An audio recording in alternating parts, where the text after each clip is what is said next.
Hello, I'm John Garvin, the writer and director, and I'm here with... Sam Whitwer. I play Deacon St. John in Days Gone. Yeah, and we're here to talk about the alternate path demo. So we did 2 demos for E3 this year. One you guys saw at the media showcase, and this one we showed behind closed doors on the floor at E3. And so for the first time, we're releasing it online so that everybody can kind of take a look at it. And I thought I'd just talk a little bit about, what the differences are, and just kind of just show you what we were trying to accomplish this year. Yeah, I mean, the most obvious difference so far is the last one was nighttime during the rain, and this is daytime during the snow. Yeah, and it's not just cosmetic. And I think that's one of the things we really wanted to emphasize, because this time we're showing sort of a day in the life of Deacon. You see he's on the drifter bike here.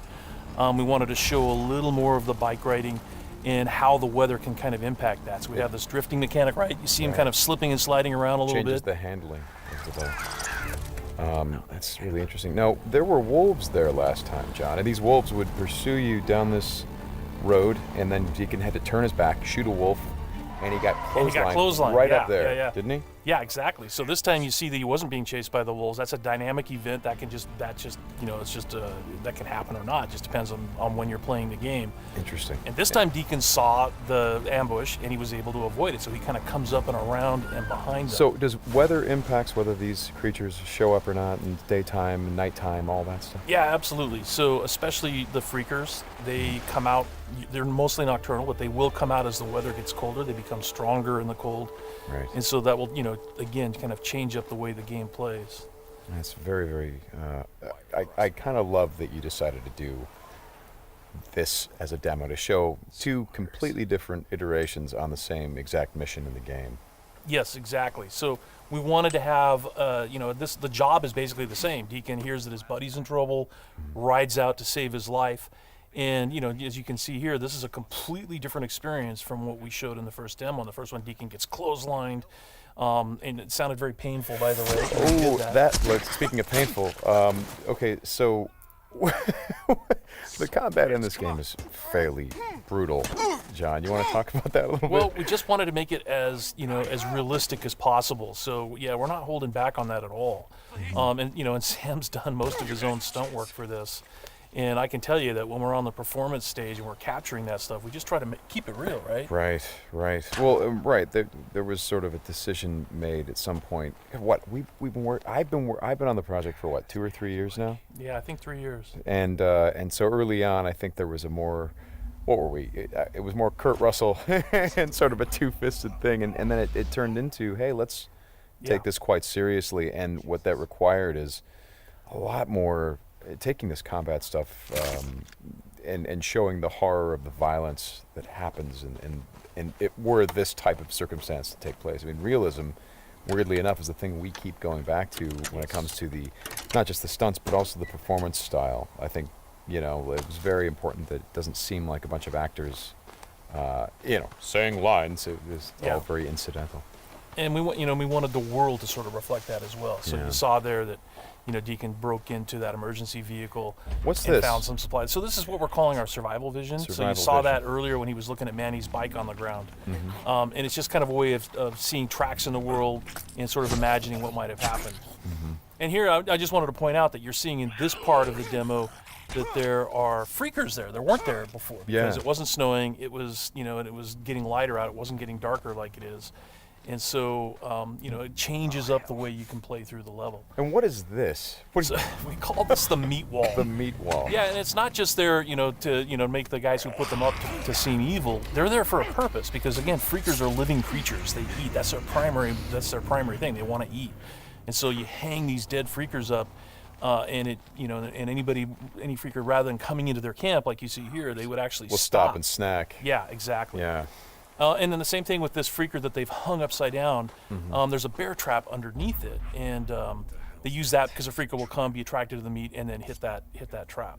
Interesting. Another thing you just saw, by the way, is that tin can. The tin can trap that he that's an alarm that the Marauders will put up. And this is, again, some of the things that Marauder camps just do. And you find these Marauder camps throughout the world. You'll find traps like that, and then if you're careful and you're paying attention, you can avoid them. Because in the first demo, Deacon didn't avoid it, and he set off that alarm. Right. Now this is the same tactic that he used last time. Throws the rock to get someone to lure him over and have him step in the bear trap. But this one plays out a little bit differently than last time. One of the things that struck me, and we've talked about this obviously as we've shot, but there's an effort of the other Marauders to get this guy to shut up, and he won't. Yeah, and so in the first demo, Deacon's heading on down the trail, and you can hear that happening behind him. Right. And this time we're showing what happened. So, he's watching everybody react to this poor guy trapped in the in that bear trap, and she just is like, shut up, shut up, shut up, and then just loses it and shoots the guy.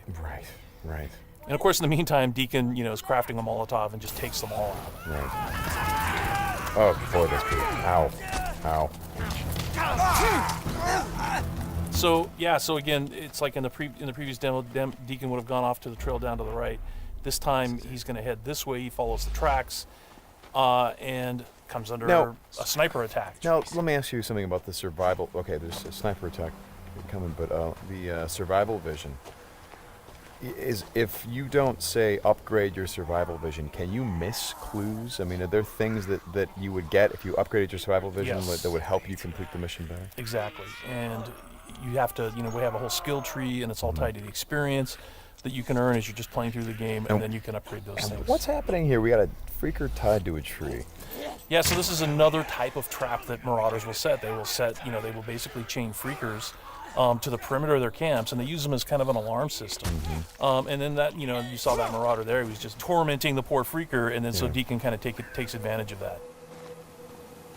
Well, and you think for a moment that Deacon is the guy. He's sort of helping the freaker by getting the guy that taunted him. Like, no, and then he's going to take the freaker out right afterward. Exactly. And this is a bit of silent sniping using the crossbow. Yeah, so this whole sequence at the end plays out very differently. In the first demo, you saw Deacon use a swarm. He weaponized a swarm, lured them into the camp, and then they kind of did the work for him. There's no swarm in this run-through. Right. So the player really has to go in and use what we're calling our strategic sandbox combat, and that's just, stealth mechanics and setting and using traps, whole arsenal of weapons. You see there's a variety of weapons that Deacon's going to use through this, including the crossbow. He crafts his own bolts. And he's got to figure out how to get up to Manny, just using his combat skills instead of doing it strategically. So straighten me out. Those bonfires, were those there in the previous demo? No, they weren't. Right. So that's another big difference. Is that if you come here during the day, it's like in the media showcase demo, there was like kind of a fight club thing going on. Right. They were punching each other, and everybody was just sort of getting into it. Nobody's really paying attention to what's going on. Yeah. And now it's getting dark and it's cold out. So they've built these bonfires. So. And again, it's not just a cosmetic change in the way the... Well, it's cold, right? Yeah, it's because it's cold. They have to build some... So it changes the way the Marauders behave in the level. Mm-hmm. Well, that's very... Again, this is part of the reason why I love that you did this as a demo, because the behavior of all of these things, not just the freakers, but the Marauders, everything, there's a logic to it. You can track why they're doing the things that they're doing. And you can use it to your advantage in the gameplay. That's kind of what I like about this so much. And that's really what we wanted to showcase this year, is that it's an open world game, and everything you see around here. And again, we're only playing this two different ways. You saw that waterfall way up there off in the distance. There's a bridge that goes in front of that. If you had a sniper rifle and enough ammunition, you could have driven your bike all the way up there. There's trails that go all the way up there, and you could have used your sniper rifle to take out this entire camp, because it would have taken them a while to figure out where the shots were coming from and to get to you. So, that's a different way to play it. There's another way to play it, by the way, where you could have just stealthed in through the entire camp if you had the skills to do it. And you could have just taken everybody out silently, or almost everybody, and then you could have gotten up to where Manny's being held using a different route, and just stealth killed that guy. There's no reason that you have to come in and run and gun it like Deacon is doing here. Hey, how scarce is ammunition? Because I see him switching from a bunch of weapons, and when we saw this demo, when I came in Saudi 83, one of the things that I really enjoyed was I was sitting next to you, and the driver was playing the game, and at some point I saw you shift in your chair and you leaned forward, and I heard you say, "Oh man, uh-oh." And I'm like, whoa, what's going on? He's like, he's going to get killed. I'm like, whoa, oh. And I leaned forward. I was like, oh, I guess there's some real danger. And one of the things was that he was running out of ammunition. And he was trying to go pick up ammo from the dead he was looking for Marauders. ammo, But but he I've was seen, under fire. So when we were at E3, we had a whole team with us, and everybody played it slightly differently. So it just shows you that it's not scripted at all. Yeah. And then this Rager bear. Oh yeah, boy. the infected bear. The infected bear. That's, yeah. That's not what you want to see. Well, we thought that would be a good way to end the demo, is to show that it's just one, for Deacon's life. It's just one darn thing after another. Yeah. Right? You're going to save your buddy. You get clotheslined, you get attacked by wolves, or you think you're finally done. You rescued you've gone through all this stuff, and then suddenly, Rager Bear. Right. Well, as you've said to me, it's not just about exploring an open world, as it is the open world coming after you, the open world seeking you out, trying to. Yeah, exactly. That's our tagline. In Days Gone, you don't have to go seeking out trouble. The world comes for you. Trouble's looking for you. All right, Sam, thanks a lot. Thanks, John. It's been fun. And I hope you guys enjoy the demo, and we'll talk more about it soon.